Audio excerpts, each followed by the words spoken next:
And I feel that I owe it to the people of Gaza who are suffering and to the whole masses of people who are supporting us that we should not give up and continue to struggle and to work together towards a better life. So this is a message I'd always like to give because I refuse to despair. I refuse. Although I'm 93 years of age and I know I'm not going to see a better world, but yet I know my children, my grandchildren will see it.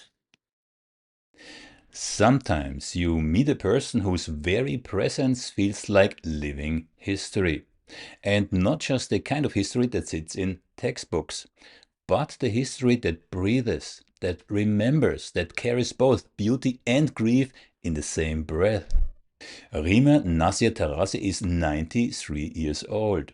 She was born in Jaffa in 1932, way before the word Nakba had ever been entered in the Palestinian collective memory. She's lived in Beirut, Montreal, Amman, Ramallah. She is a pianist, a composer, a writer, an educator, a leader of a women's organization, a co-founder of the Edward Said National Conservatory of Music.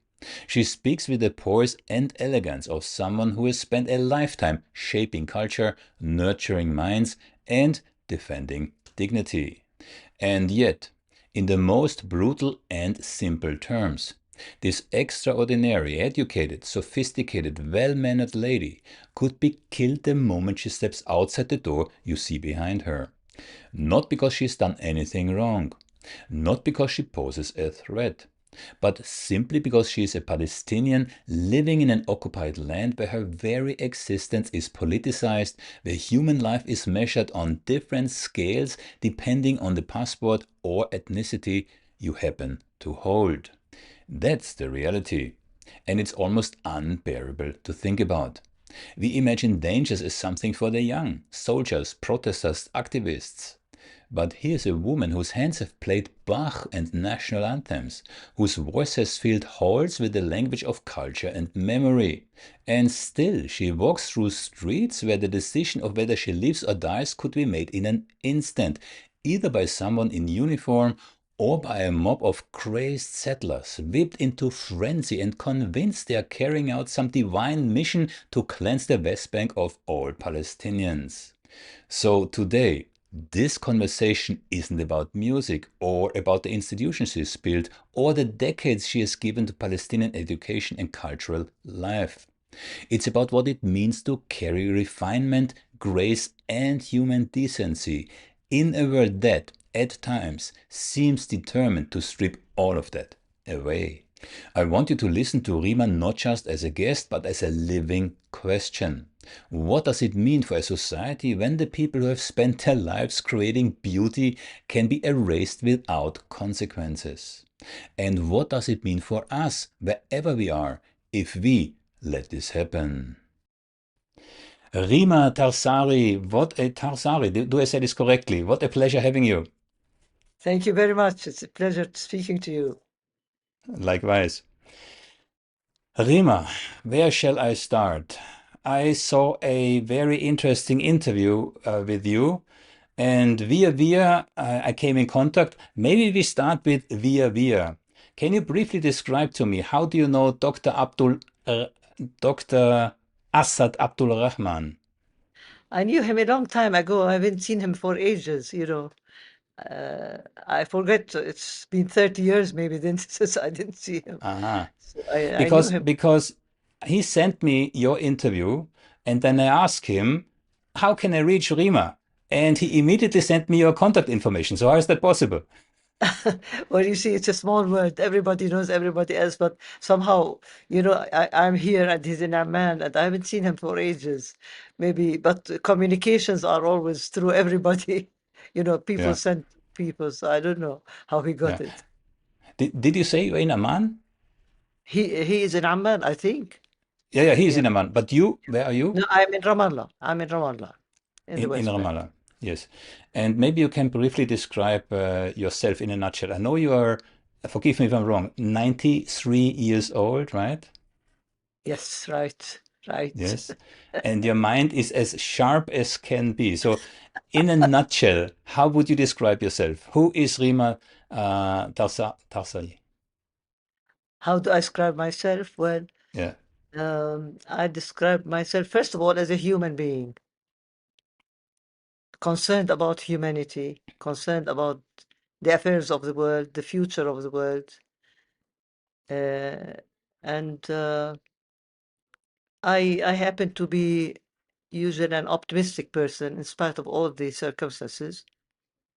It's very, very difficult to be optimistic during these days in Palestine, but I insist on being optimistic because otherwise, I think if we give up on humanity and we are really destroying the earth if we continue to let the people in power who don't care about anybody else, if we let them have their way with impunity.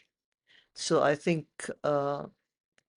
this is in a nutshell what I feel. And I feel I'm a person who likes to express myself, my emotions, and historically, I always express myself in my music, writing songs, and so this is something it gives me relief, pleasure, and peace of mind. I have collected a little bit of information about you, and I will go through it just to give the viewer some a bit around a picture of who Rima is. And please correct me if I'm wrong. So you were born in 1932 in Jaffa in mandatory Palestine, if I saw this Right. correctly. And but you were one, I don't know if I can say lucky, but you were one of those who left just before the Nakba, right? And you went to Beirut at where you then attended the American Junior College for Women. Right, right, So right. you It just it happened, left, yeah. I left before, but my family remained here, of course. But yeah, I just went to university, and the Nakba took place when I was there. I mean, of yeah. course, it was the situation was getting worse all the time. Things were heading to a Nakba, but we didn't know that something like that would really happen. Yeah. Then you went from Beirut to France in the early 1950s. Yes, yes. Okay. There you studied classical piano and music composition. So you're a professional musician. I should have said this at the very beginning, right? I'm not really professional. I don't call myself professional because I didn't give give my life to music, although it is my whole life. But I wasn't professional. I compose as a not professional, just something I love to do. I think you're But being modest. I think you're being modest. Then I have here, you went then to Canada in the late 1950s, 1960s. You were in Canada a while. And then in the 1960s, early to mid 1960s, you went back to Jordan. And then from then on, after Jordan, you basically no, remained in, I went back to, yeah, of course it was Palestine, Jordan. I mean, it was Jordan, but it was Palestine. I mean, the Palestinian parts of Jordan. I came back to yeah, Jerusalem. Yeah, it was. I was with my husband. He was training in neurosurgery, so I went with him and came back. And he established his neurosurgical center in Jerusalem, and I stayed with him. And the occupation took place in 1967. So before the occupation, yeah, I mean, we have to be specific. Yeah, you're talking about the occupation is of Jerusalem. Israeli Yeah, yeah, Israeli occupation yeah. of But all Palestine. You yeah, see, at the this, beginning, half Palestine was occupied, and which became Israel. It was recognized as Israel, although the recognition was conditional upon allowing the refugees to go back home yeah. and all this kind of thing. Of course, Israel uh, never accepted these terms or never realized those terms. So it became the whole story of Palestine became a story of fait accompli.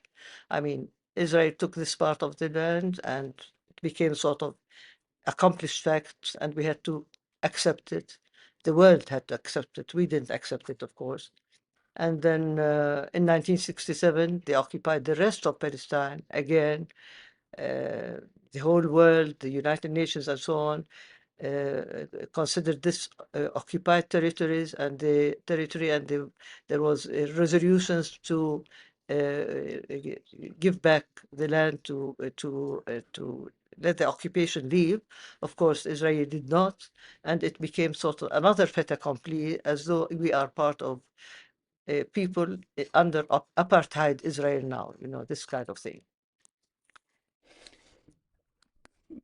Coming back to 1948, just a couple of weeks, literally, after the creation of Israel, there was, I mean, I know there were more than 500 Palestinian villages were destroyed by Right. Haganah Israel. Yeah. One of those villages that I'm especially interested in was Tantura. Do Yes, you know the yes. story of Tantura? Yes, I know. Of course, we've heard about it, and I read about it, and I saw documentaries about it. It's a horrible story. It's a horrible Yeah. story. It was not very well known at the beginning. Everybody knew about Deir Yassin. Deir Yassin was the sort of a landmark story in the historical Nakba, but later on we discovered that there were many more massacres. The Tantura was amongst them, one of the worst, and many other villages. I mean, the massacres were ongoing all the time. I'm asking about Tantura because I did some research. I interviewed two survivors, two actual survivors of Tantura. One is an older gentleman, 90 plus years in Germany, and the other is related to Dr. Asad Abdul Rahman. Ah, In Amman, that's it. I interviewed her, and That's it. now I most recently through a, a string of how shall I say this fate, I do not know. I interviewed the daughter of a former Israeli Haganah or Israeli IDF member who Yeah. attacked Tantura. And this man is today dead, but his daughter is very critical about Zionism. She lives in London, and she recognized her father on the Tantura documentary from Alan Schwartz.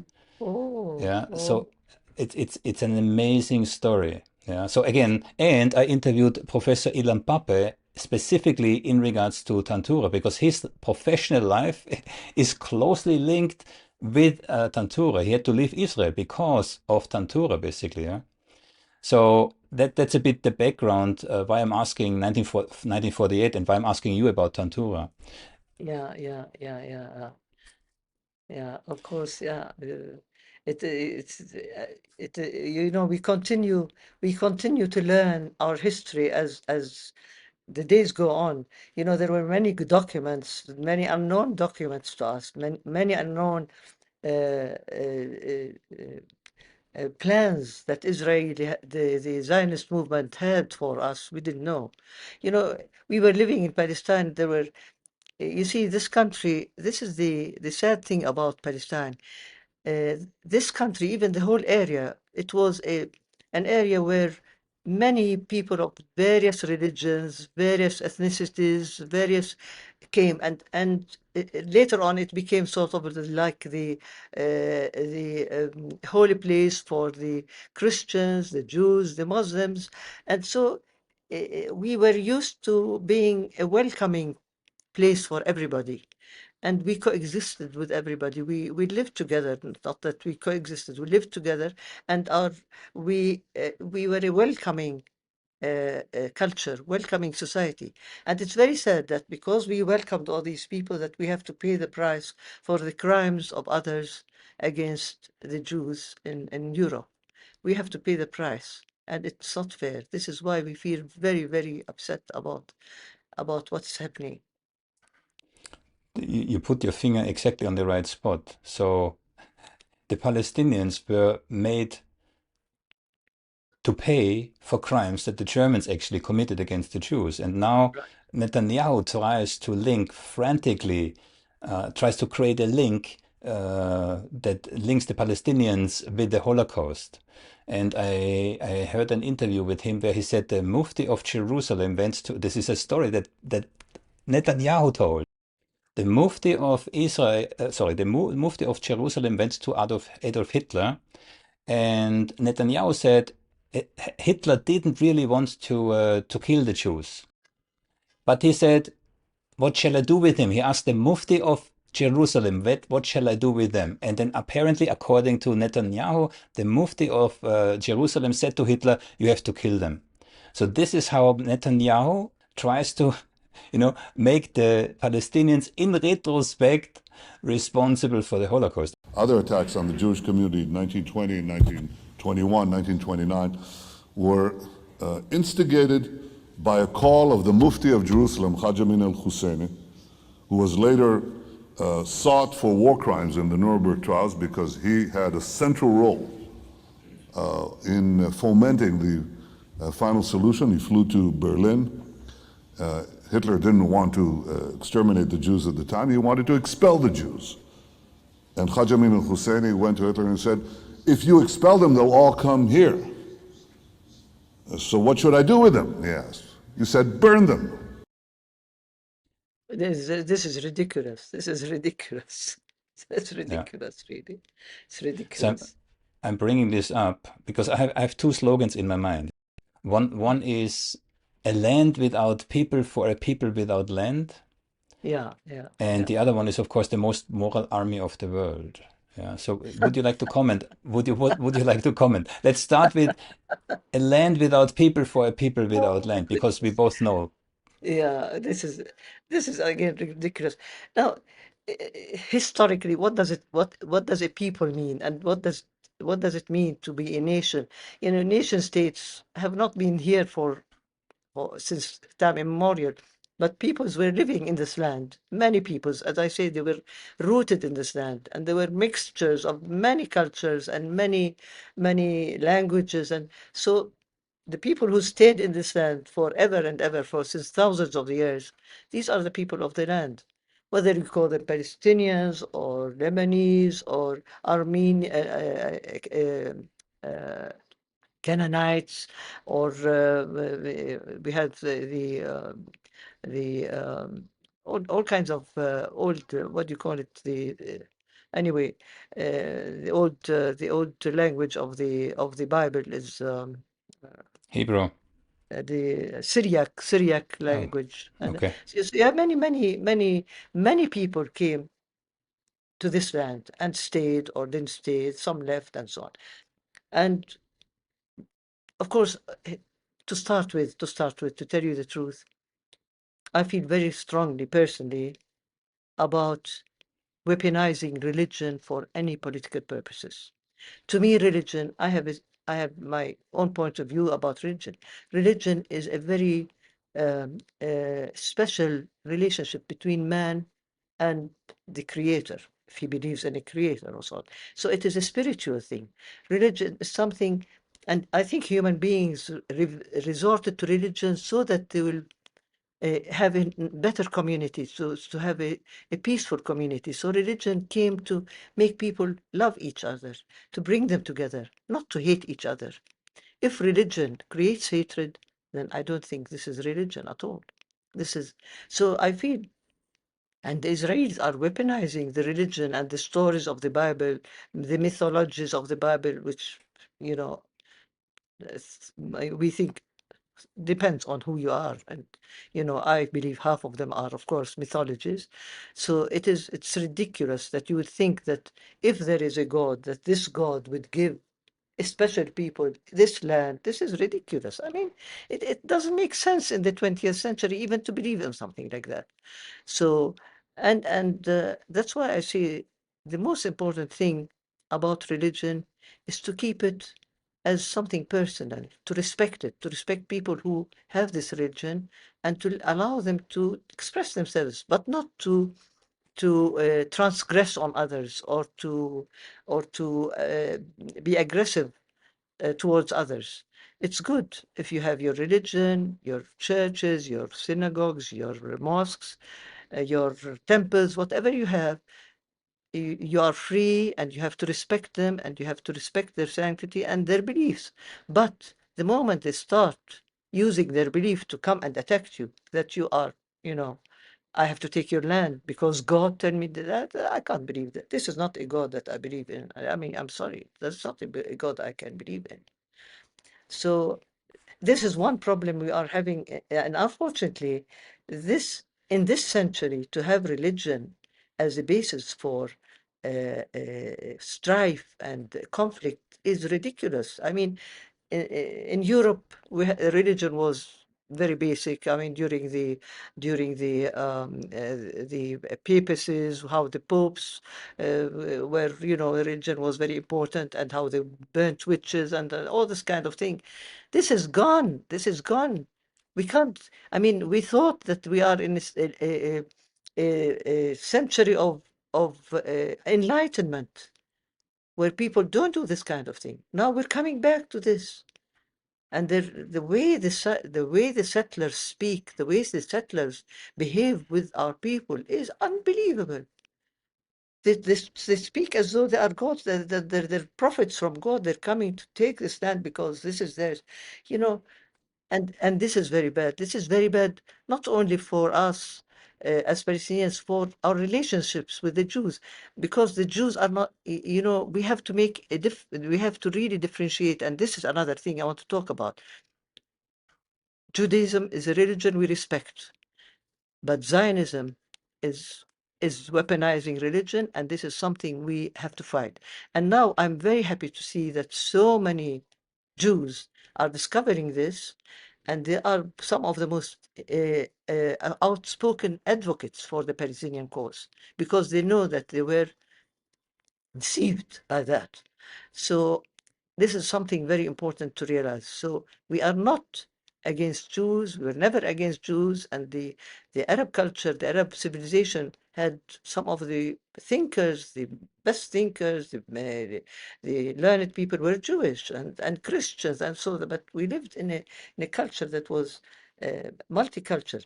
So that is one thing we have to emphasize throughout the world, that we are a people who respect religion, and we respect the uh, the uh, uh, the the right of people to be different. It is their right to be different, but we should not use this religion to hurt each other. You said something very important that, so first of all, despite what Netanyahu would like, that's the conflation between anti-Zionism and anti-Semitism. Those are two separate things. I actually interviewed a professor who was fired from a university Professor David Miller. He was fired from the University of Bristol, and he won a court case in the UK that confirmed that you cannot conflate anti-Zionism with anti-Semitism. Yeah. Good. But what you said that Israel is using religion, yeah, as a justification. Yeah? I interviewed Professor Nurit Pelet El Hanan. Does the name? Does Yes, the yes, she's. I know her Okay? brother. They're fantastic I, people. I interviewed her brother Miko Pellet too, but Nurit Pellet is interesting because she did research in regards to racism in Israeli school books. Right. And according to her research, she found that Israeli children, basically after kindergarten, already are indoctrinated to see the Arabs as non-humans, as kind of, dirty, as non-intellectual, as negative. And then there's one more. I have interviewed Emeritus Rabbi Yaakov Shapiro, who lives in the US. Yeah. And he said that the Israeli army today misuses exactly what you said, religious texts to indoctrinate the young soldiers because they're like 18, 19, 20 years old, so that they can do psychologically what they're doing today in Gaza and in the Westbank. So you're absolutely spot on. And again, I'm a behavior analyst. I try to understand. I don't justify. But it's exactly like you said. Israel is using indoctrination. I wish I could say it's the only country, but it's not. America uses it. The Netherlands is using it. NATO is using it. Yeah, the indoctrination today is everywhere. But the extreme to which Israel goes is what makes the difference. So from your experience, coming back to you, because I saw those images of those young Israelis, I think 12, 14 years old, which are so hateful, Yeah. So what's the solution here when they have the next And generation already growing up? It's very concerning because, as you said, the most important thing is education. And when you inculcate this in the education system, uh, this is very dangerous thing. It's very difficult to you know to re-educate people when they are like that. They are brainwashed, and you are a behaviorist, you know that. So I think this is one of the problems. I was wondering, sometimes I wonder that, I think I said this in my other interview. I said, I wonder how human beings who are able to create such beauty in so many spheres, like music, literature, paintings, and they can soar high in their ideas. They can go so deep in crime and in murder and brutality. It baffles me sometimes. I wonder why. But one of the reasons, I think, two reasons, I think. One of the reasons is brainwashing. When you are young, you are taught to be so. And another reason is a reaction to your childhood experience sometimes. In a family where there is violence, you become violent. In a place where. Uh, and third reason, of course, if you are unjustly treated all your life, you might become violent. So, I mean, there are reasons for this human behavior. That's why I think the most important thing in societies is to create justice and equality. This idea of equality is a very important thing to teach, to have equality in society. Equality doesn't mean that people have to be the same, but the respect to people should be equal. I mean, you respect a person because whatever he is, you respect him, but it doesn't mean that you are just like him, or a woman cannot be like a man, but they are equal in being respected and being honored and being so on. So I think justice is one of the main injustice is one of the main also causes of aggression and conflict. And again, as I said, this idea of on the other hand, you will find people in life like we find like these days, the colonizers, colonies. I mean, colonizers. They are not people who were unjustly treated. These are people who wanted to have power. There are people who will have power, and if these people continue to be able to dominate others and to brutalize others with impunity, then so they put the laws of the world. They put the rules, like the United Nations now. Everybody here, we are saying, what's happening to the United Nations? There was a time when I was growing up before, between the Nakba and the Naksi, what we call, the two, when we had lots of belief and faith in the United Nations. That's, the people of the world have come together and there's going to be justice, there's going to be equality and so on. Then we discovered now more than ever that this United Nations has been serving the powerful people with the veto power. Whatever, if the United States doesn't want anything, so it doesn't go. The genocide going on in this world and nobody's able to stop it. This is the most disturbing thing to me, the most disturbing thing to all of us. And here we feel, I don't know how we feel. We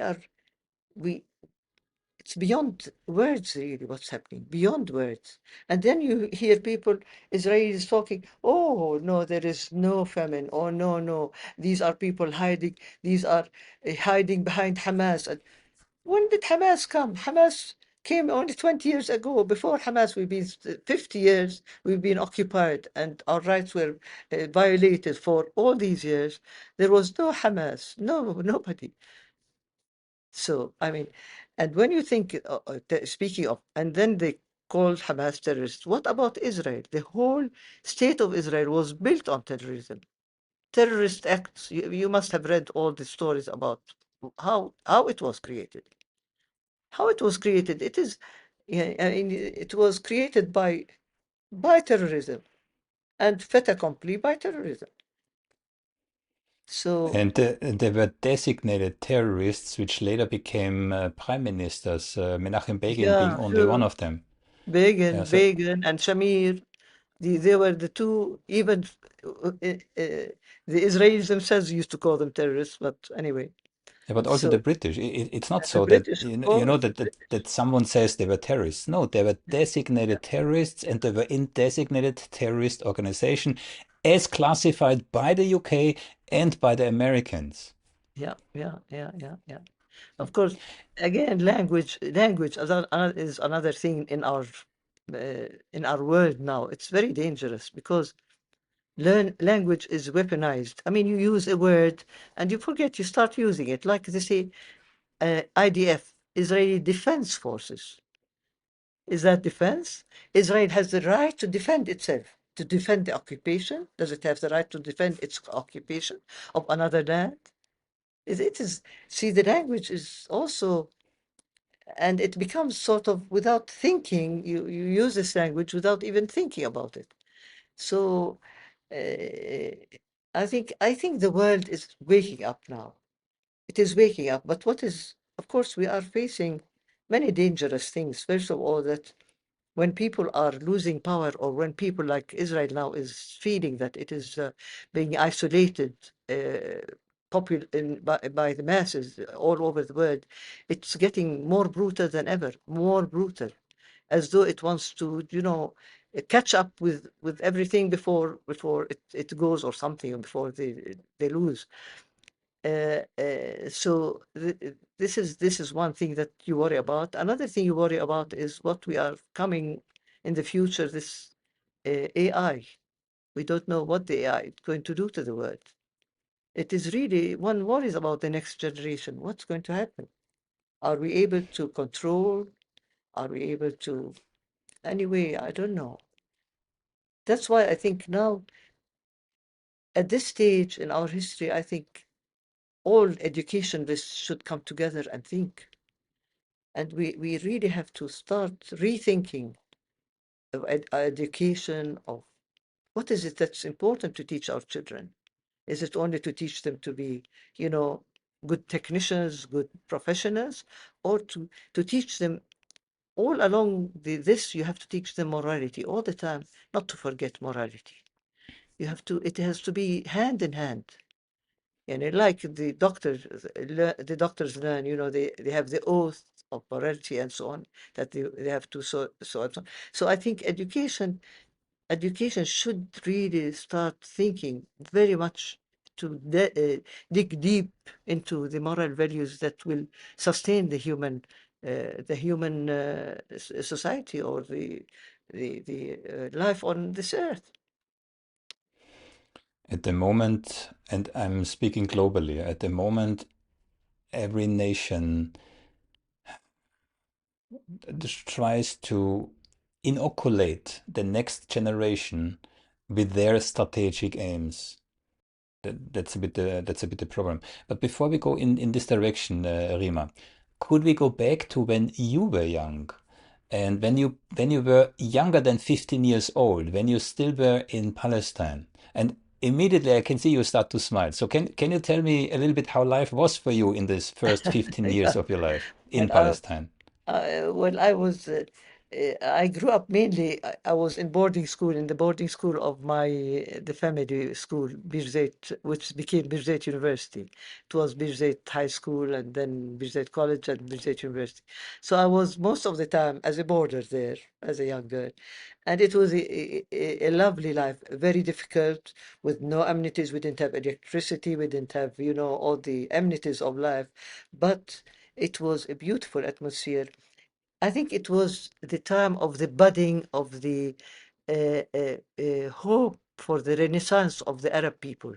We were all dreaming at the time of the Arab Renaissance, the rising from the, many, many centuries of the Ottoman Empire, and then the British came. We thought that, that was only a transition period.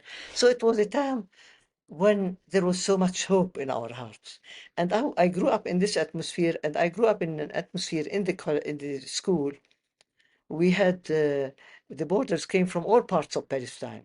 So I had friends from Gaza, from Nazareth, from Haifa, so it was sort of a unity of Palestinian unity in the college. So we were very, very close. It was like a family and the teachers also. Some teachers came from Lebanon, and all the teachers had the same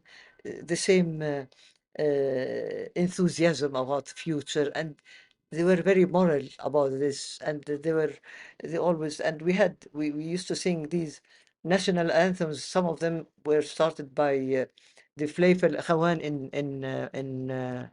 in Lebanon. Very nice national songs. Very nice, talking about Arab unity and Arab going back to Arab glory and Arab culture. So this was something I grew up with, and uh, and somehow when Palestine.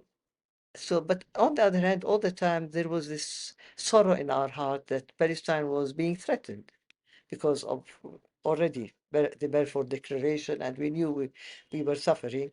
And all the time there was this sorrow in our heart. Palestine is going to go. Palestine is going to. We have to have more unity so that we take care of Palestine and so on. So this is the atmosphere I grew up in, and it was a happy childhood, I must say. It was a happy childhood.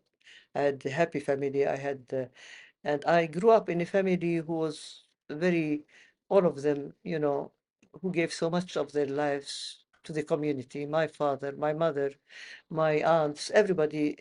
We grew up in this mentality where, you know, the country comes first, the community comes first, and you come next, this kind of thing. So it was a very, very nice feeling that we had all along. So I must say I was fortunate, and I was fortunate to be able to go to college and then to France, and I was able to do that. I had no problems as a girl at that time. I was 15 when I first went to college in Beirut, and they were wonderful experiences. So What I was had the an, reason that, sorry, excuse me, what was the reason that you left? what What was the reason that you left Palestine I and went went to I went to Beirut? study I went to study in the junior college because we didn't have any universities. Birzeit was, we had the secondary education. So I wanted to go on to college. So I went to the junior college. It was a 2-year college, and I was supposed to continue my university education. But it was then that I felt my call to be a musician. So I decided, no, I wanted to go and study music. So I went to study music. Then I was recalled because my aunt, who was the, founder of the school, was very sick, and she kept asking for me. And you see, I grew up in an atmosphere where I had 8 aunts, and my father was their only son. So I was the eldest of my father's children, and so I was, quite privileged in that manner. So my aunt wanted to get Rima back, so I came back. And she died afterwards. And I thought I'd help in Birzeit. I helped them with the music, and then I decided, no, I want to go back to university. I felt, as a young girl, I felt that uh, music was a very demanding career. If you wanted to become a musician, just you have to forget about everything else. You just have to practice for 5 hours a day and and so on and so forth. So I decided I'd go back to university, and I went back to university. I had a great time in university.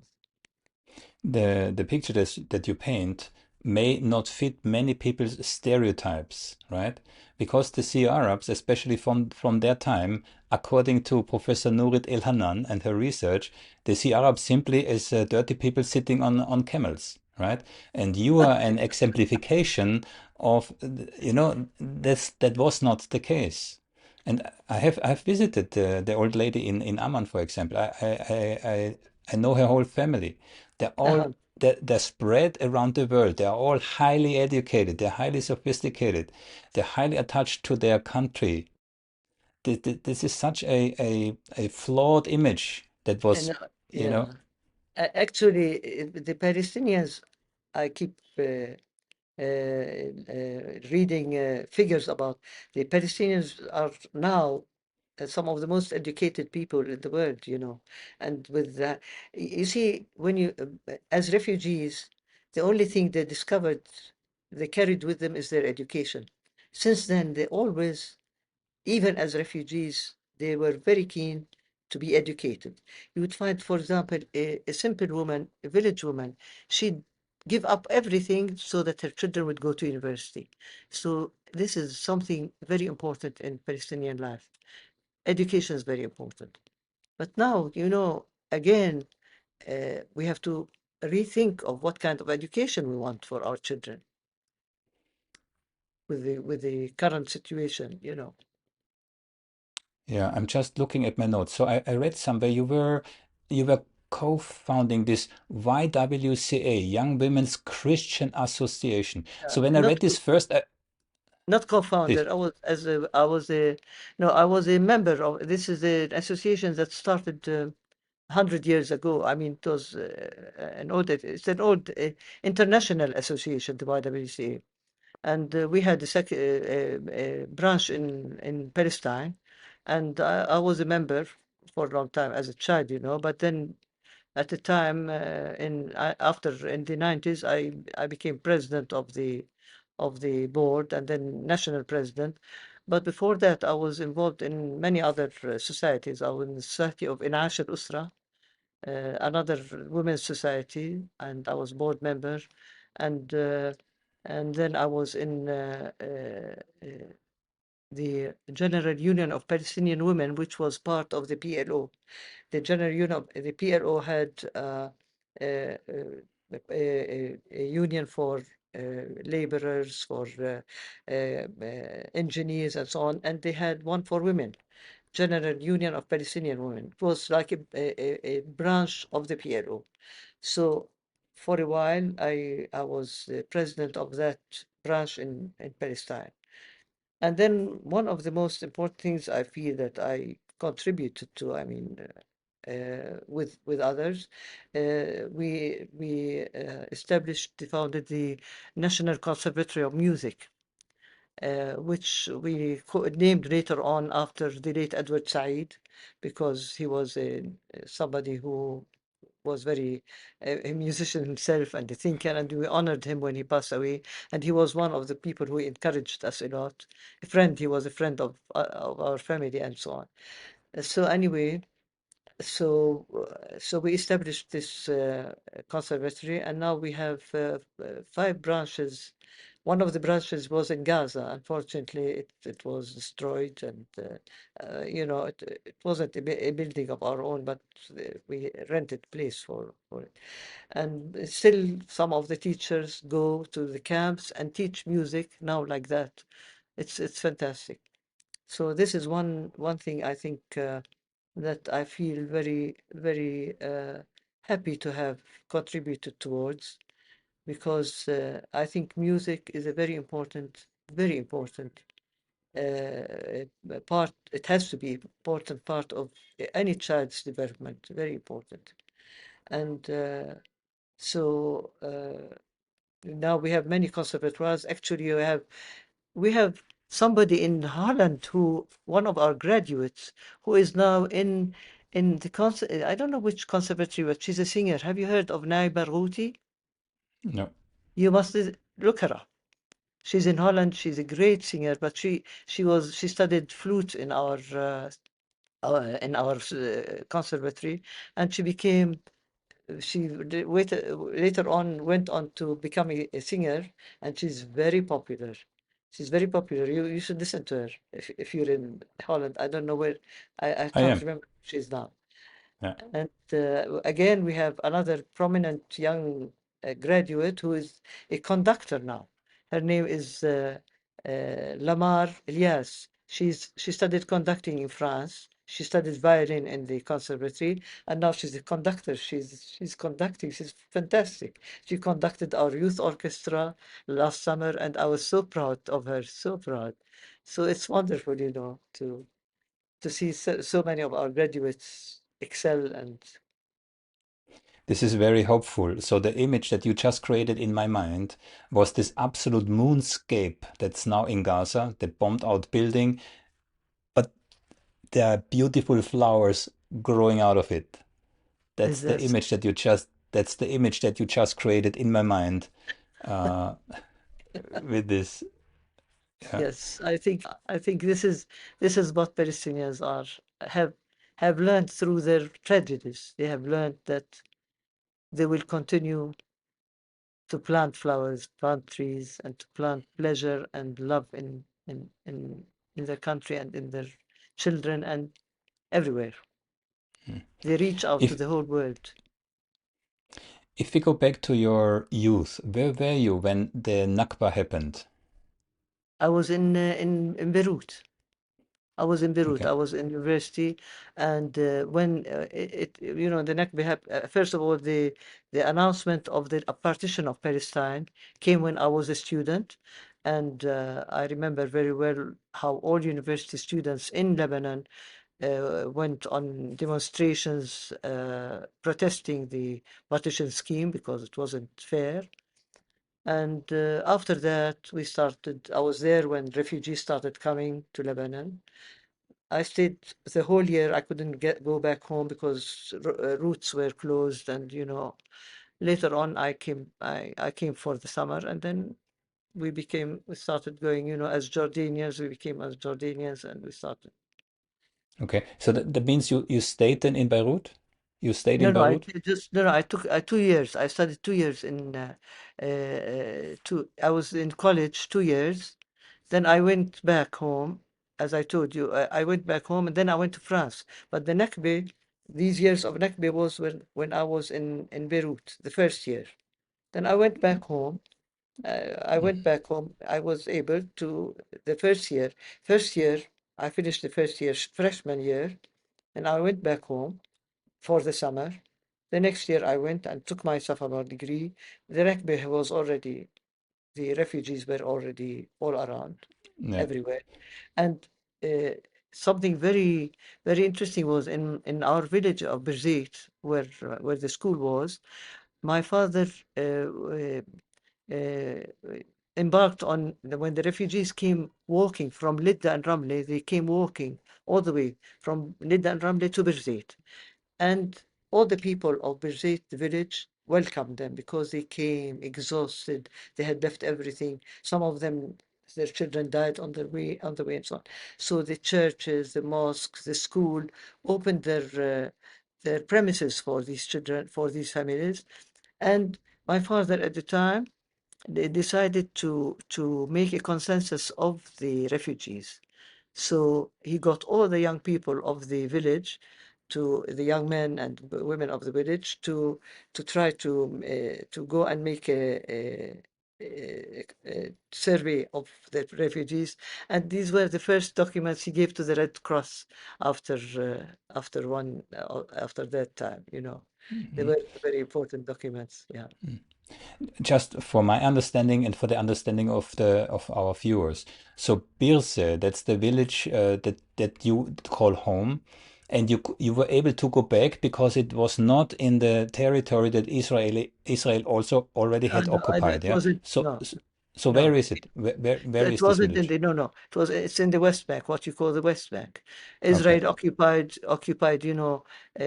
Ramle, Jerusalem, Jaffa, Haifa, Acre, Nazareth, and we, the West Bank, what is called now the West Bank, is Ramallah, Jerusalem at the time, It Jerusalem. was then under Jordan, right? The West Bank was at that time under Jordan. It became under Jordan after White. It was at the time still, Jordan came over, and they offered to annex it, and there was a parliament, and then annexed it, so it became part of Jordan. But it Hmm. always remained West Bank and East Bank. But it was sort of like temporary until Palestine is liberated. That's how we took it. But of course, things developed differently. So it was Jordan. So when I left the second time so I have my Palestinian passport. I still have my Palestinian passport, which I used to go to Beirut. And then yes, and then after that, I think I had to have a Jordanian passport to go to the next year to Beirut, and then to France. I was going with the Jordanian passport. Yeah. This must have been an bizarre experience that you were still able to go home, but at the same time, there were hundreds of thousands of refugees on route trying to find a safe. Yes, yes, yes. You see, everybody who was at the time, everybody who was outside, we were able to come back. Now, the difference between that time and 1967, when the Israeli is occupied Palestine, all of Palestine, many people were outside by chance, amongst whom was my brother. They could not come back. Anybody, he could not come back home. He had to take a special permission or to have what they call a family reunion. Can you imagine? If I happened to be outside visiting, maybe on a tour or something, I couldn't come back. So many people got stuck outside until so many, sometimes for many months, sometimes for many years, sometimes never to be able to come back. So in 1960, in the Nakba, after the Nakba, 48, 49, the people who were able to come back to where the Jordan was, not to where Israel was. Nobody was able to go back to Nazareth or Haifa. No, no, no. These people lost their right. It's so Yeah, and complicated. Probably Ilan Pape's books, I think, are very clear about that. Ilan Pape's books, very briefly. So, Ilan Pape, do you know Abi Schleim, Professor Abi Schleim? I, I know of him. I've Yeah, seen his. Yeah, yeah. He's fantastic. He's really yeah. I fantastic. interviewed him. I interviewed him twice, and Yeah. there's another so-called. I want to go with this somewhere. Yeah? So there is a handful of so-called new historians, right? Yes. One really, it's less than a handful. It's Abi Schleim, Ilan Pape, Benny Morris, and one or two others. And these gentlemen had the opportunity early 1980s to access Israel's state's archive. And they started to publish what they found. And Yes. of course, Israel's state as a state was not happy with their findings because it completely contradicted their historical narrative. Yes. And till today, the state's archives are again closed. But I always say the genie is out of the bottle. The genie is out of the bottle because Yes. You're these right. publications are You're there, right. right? You're right. But apparently, Benny Morris did not, is not of the same thinking of the others. He Yes, said we yes, should have done yes. more. Yes, so I also interviewed Benny Morris, and I also spoke with other people about that interview with Benny Morris because Benny Morris, I think it was Noam Chomsky who told me that he separates Benny Morris the historian from Benny Morris the person, Uh, because Benny Morris kind of made a U-turn. Where he today, yes. he has a very strong view on what should have been done to, I don't even want to go there. So Benny Morris is an exception, but especially Professor Abi Schleim and there are one or two Ilan, other names that escape my attention now. Yeah, Ilan but Pape. Yeah, I don't know. I yeah, can't remember. Yeah. Elan Pape and others, they were very analytical and scientific about what they found, and they published their findings. And as a result of which, I said it already, Elan Pape had to leave Israel because of it. There is a book that is very, I forget the name, but the author is called Thomas Suarez. Uh, I interviewed Tom Suarez. Yes, I interviewed Fantastic him. book. Did you read Yes, the book? I Oh read the my book. God. The Yeah, book, that yeah, tells the whole story. Oh my yeah, God. I did not think, I read things that I didn't know about even. yeah. Do you know that Tom Suarez was a violin teacher in Jerusalem? I know he was in our Yes. conservatoire. That's what I'm telling you. Do you know him? I mean, do you know him personally? One of the teachers always told me, I want you to introduce him to you, to introduce you to him. He taught my granddaughter. My granddaughter, he taught her, but somehow I never got to know him. He left before I met him. But I wrote to him to thank him about the book. Really, it is very, very, very comprehensive. He will be pleased. I will send him this. Tom Ah, Suarez will be pleased to ah, hear what you just said. yes, It's a, yes. it's a He's, very he's small fantastic. world. It's very Yeah, small word, yeah. yes. So I still try to get a little bit more a feeling from you how your early life, your young life was. So now you are in Beirut. How was the situation for you, your family, for your friends in Beirut at the time of the Nakba? I was alone in Beirut. I was as a student in the college. I was not my family. My family remained in Beirut all along. Yeah, yeah. Well, it was fine. It was fine. We, you know, we were just we were active. I was active and all kinds of things. I was uh, the last year of my Beirut University, Beirut. I was head of the women's organization, women's WSO, women's student organization, and we were active in many things, socially and I remember at the time there were also troubles in Lebanon, and we were on demonstrations and things like that. I remember one time, yeah, that's an interesting story. One time, we get a letter from the what the dean of women students. She sends us a letter and she says, the American Marines are in port. I would like you to go, if you can go, and entertain them or something. Oh, that created the men in the university were mad, and of course we were mad. I wrote a letter, a friend of mine, and she's a Palestinian.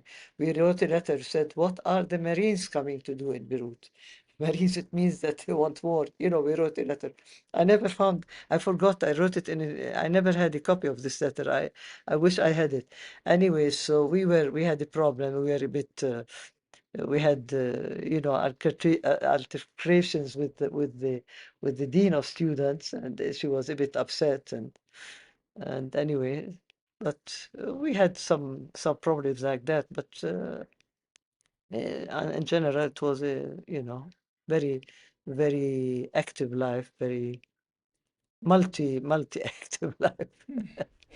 But there were many refugees from Palestine came also into In Beirut, they were in Beirut, yeah, yeah. That's at the time, the West slowly coming. We used to help distribute for them at the beginning. We used to distribute foods and so on at the beginning, but then later on, we did not. We were not very much involved in the refugee camps. No, we did not go as students. I don't remember. Later on, we went. I remember when we went the Palestine Youth Orchestra. We went visited the Sabra and Shatila and Dar es Zaatar and so on. Yeah. what did you do in regards to Sabra and Shantila? We went later on. We went to Beirut later on. Now, after 20 years ago. I mean, after so many years, Mm. we visited we would visit the camps and so on. But when I was a student, we didn't have time. We just we I finished my studies and left home. But later on. I remember coming back. We went the student orchestra. We had the student orchestra of the conservatory.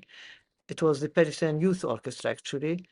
We were performing in Lebanon, and at the time we went and visited the camps, and we sort of spoke, and they had music with the camps, and it was a terrible situation. The camps in Beirut, terrible. I was surprised. I was really surprised. It The was situation in the refugee camps in Amman are not much better today. th- I think they're Yeah, better than Beirut, but not. I don't know. yeah. I haven't been. I didn't visit Amman. We have the refugee camps here. Every camp is different. Yeah, yeah. But in Beirut, they were really. In Amman, at least they can work. But in Beirut, they were not able. They were not. They didn't have permission to work. Mm. They were allowed to do to work in certain fields, and it's a problem, in Lebanon. There are The, many the the fact that after all these years that these refugee camps still exist is really a black mark on the global society. And You know, it's that's why the Israelis now are targeting camps. They're trying to destroy the camps in Jenin and Tul Karim. They want to remove this whole idea of camps, that there are no refugees. This is because to us the camps were always a symbol of the right of return, that these people have to return back home. So now when Mr. Trump says we want to take take the Gaza people, take them to Egypt, and so somebody tells them, why take them to Egypt? Let them go back home. These are refugees. They're supposed to be in the towns of where Israel is now. he wants to make the Mediterranean resort. He wants to transform Gaza into a Mediterranean resort. The Riviera. Riviera, you know, unbelievable. I mean, and the idea to kind of force the refugees into both Egypt and Jordan told me that he has absolutely no idea about the dire state of both governments. Now, I know more about Jordan than I know about Egypt, but I know that not only is there a real chance that the Jordan monarchy, the Hashemites, would fall if another, I don't know, couple of 100,000 Palestinian refugees would come into the country, but he could lose his life. This is not like, you know, it's a different situation. So Trump And, is, and how do they dare play with the destinies of people? They decide to carry people, put them wherever. We have to decide what we want to do with ourselves, where we want to go. If we want to be, if we want to leave, we decide where we want to go. They, they think we are like pawns of chess. They want to play with us wherever they want. It's a horrible thing. This play, the game of the powerful is really it's a blot in the history of the world. Not at this age, at this time. They think people are stupid. They think they can take us for a ride. They can't do that. But unfortunately, the price we are paying is very high, very high, very high.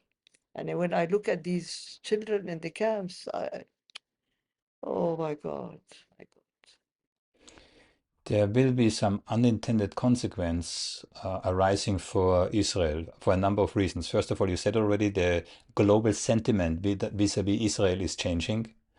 Then, of course, you have a whole generation, or more than a generation, of mm, traumatized. Traumatized, sick. I don't even know if traumatized is the right word. It's graver than that. You have a lot of people who have serious reason to be upset with Israel. Young people right now. What do you think? What is Israel thinking they're gonna do when they grow up? They Yeah, have yeah. seen their parents being killed in the most brutal way. They have seen their siblings being burned. Snipers shoot kids with kill shots here and here. They see all this. And the strange thing, this is the strange thing. Israelis know that, and they say that's why we want to kill them before, because if they grow up, they're going to kill us. Can you imagine? Look at this logic. They're going to be Amalek. This is why Netanyahu referenced Amalek. So for people who do not know, Amalek were some ancient enemies of the Israelites. And some rabbis, what's the story? So Amalek is, you kill everything, children, women, everything. dogs, donkeys, Jerry, don't everything. leave everything. Kill everything. Every Yeah, child, animal, person. yeah. And they This say is it. what this is what Netanyahu says. This He's is saying this is it. what he was referencing. He's saying it. Ah, what can we do? Yeah. But I hope, people like you and like so many others, if our voices come together, can we change the world? Can the people change the world? That's a very good question. On some occasions, you would like to say yes. On other occasions, I'm not so optimistic, Yeah, unfortunately. I know, Yeah. I know. But look, from the West, we like to look in one direction, but sometimes we also should look in the direction of other Arab countries, right? Because there is a shared responsibility here. It's not only the West. The Arabs let them play, let yeah. We themselves divided and ruled by the West. It's the classic playbook. exactly, And exactly. this is sometimes I discuss this with a number of people, and I think that the tenor of argument is here that Arab countries, they are not democracy. There is a huge gap between the population and the various dictatorial governments. Yeah, and that's the main reason. So the population, like in many Western countries, you wouldn't believe it. They're very sympathetic towards the Yeah, Palestinians. yeah. Right, right, But if right, you look at the governments, what they're doing, there's a growing gap. There's a growing gap also in Western countries on a number of issues, not only on Palestine, also vis-a-vis Russia or a coming war with China. right, right. This, yeah. And I think also uh, uh, they are they are many people are bought. I mean, the leaders Mm. are not not that they're not elected. Also, they are maintained by the powerful, and nobody's able to do anything about it. I don't know. This is this is something that I don't know. But I think, I think, I believe the new generations, there will come a generation that's going to change all this. If it's not too late. If it's not too late. I had an interview with Thomas Farsi, which will be published today, actually later today. And he said in his introduction exactly the same. If we survive this, Right. and you're saying also, if we are not too late. Yeah, it's the precarious times. We are at the beginning of a big change. Rima, if I may still, there's one topic. I would like you to describe the current, as far as you can. I would like to describe the current situation in the Westbank. How is your life? How is your life? How is the life of your grandson? How is the life of a family? It's terrible. Of course, I mean, everybody tries to make the best of what there is, but life is very difficult for everybody.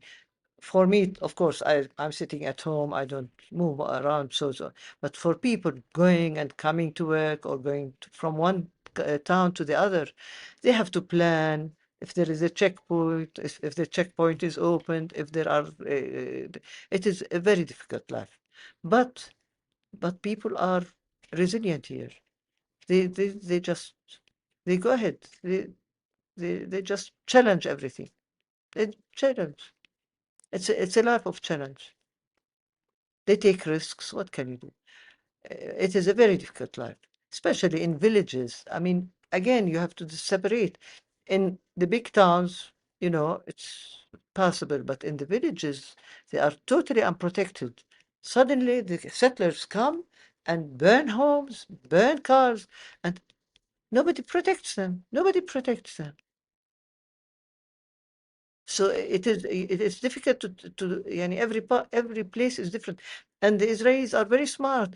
They they jump from one place to the other. They destroy the Jenin refugee camp, then they go to the Turkarim, then they go to Hebron. They're jumping like from one place to the other.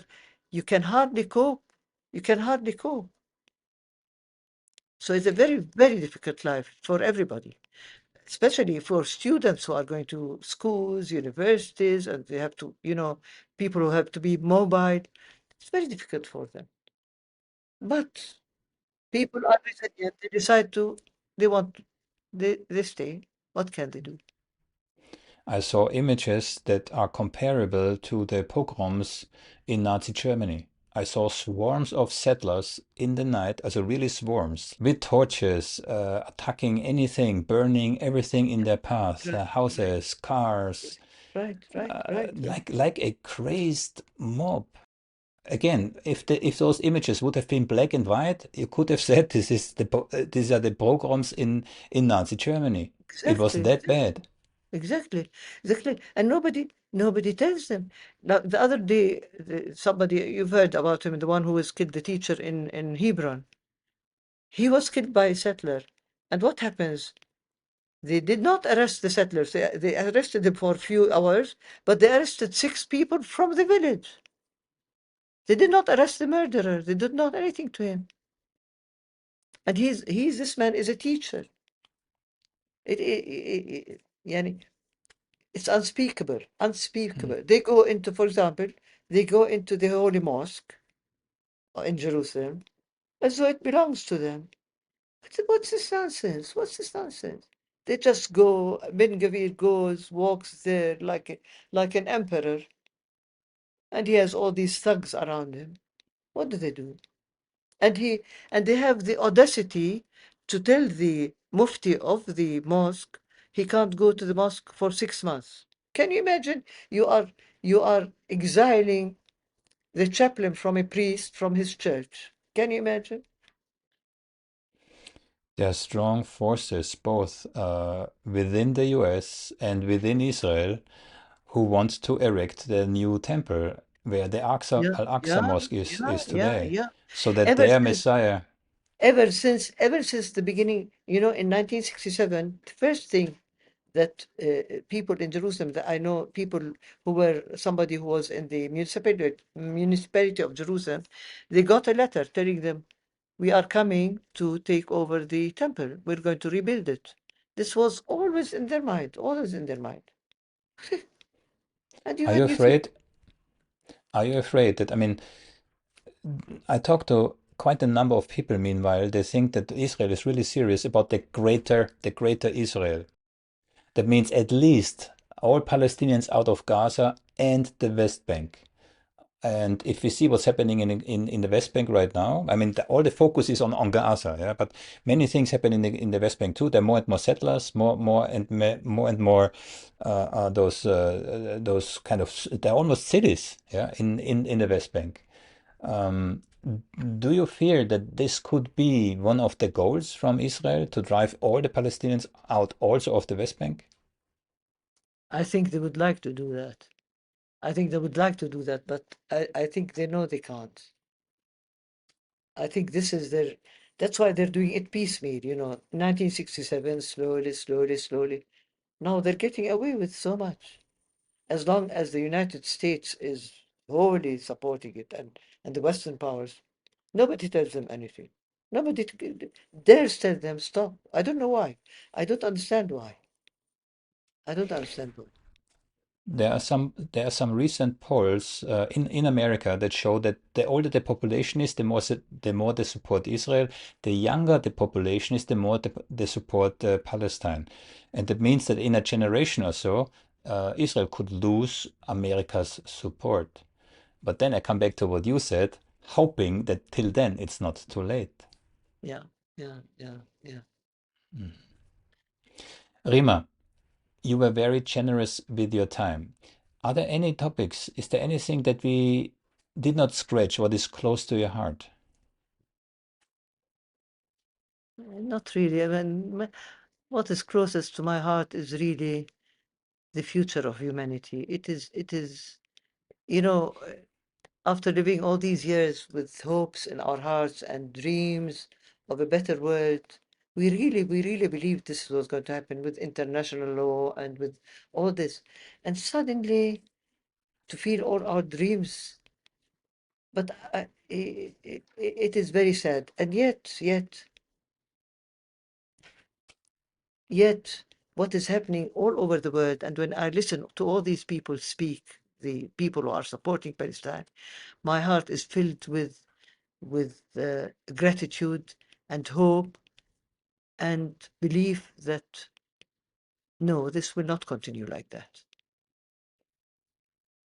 And I feel that I owe it to the people of Gaza who are suffering and to the whole masses of people who are supporting us that we should not give up and not despair and continue to struggle and to uh, work together towards a better life. I think so. So this is a message I'd always like to give because I refuse to despair. I refuse. Although I'm 93 years of age and I know I'm not going to see a better world, but yet I know my children my grandchildren will see it. On that note, Rima, it was a privilege talking to you. Thank you I very much. really thank you for your time, and I wish you many, many more good and healthy years. Thank you, and thank you for your support. And I hope we'll see you one day in Palestine if you can come. Who knows? Inshallah. Inshallah.